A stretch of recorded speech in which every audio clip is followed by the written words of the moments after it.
আপনি চিন্তা করেন মতিউরের এত সব কেলেঙ্কারি, ওই যে ভাইপার মতিউর, ভাইপার ছাগলের বাপ, এখন পর্যন্ত একটা মামলাই হয় না। তো মামলা হয় না, সে দেশে থাকলে কি আর বিদেশে থাকলে কি, তা তো গ্রেফতার করার কোনো ল নাই, মামলাই হয় না।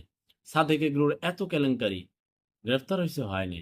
ফয়সাল ভাইপার এনবিআর এর 1,000 কোটি টাকার মালিক, তার একটু ট্রান্সফার করে দিছে, মতিউর ছাগলের বাপরে ট্রান্সফার করে দিছে।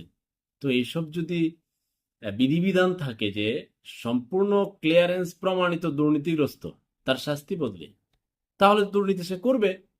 এবং শত শত হাজার হাজার কোটি টাকা কামাই লাইলো, কোনো সমস্যা নাই, 15% ভ্যাট দিয়া কালো টাকা সাদা কইরা সে তো তখন ইজি হয়ে যাবে। সে যা চুরি করছে আল্লাহ পাকের ওই দরবার পর্যন্ত পৌঁছালে ওখানে আর সিস্টেম নাই, কিন্তু দুনিয়াতে সে, বাংলাদেশে সে 15% ভ্যাট দিয়ে কালো টাকা সাদা করে, সে তো তখন তো তার আপনি চুর বলতে পারবেন না।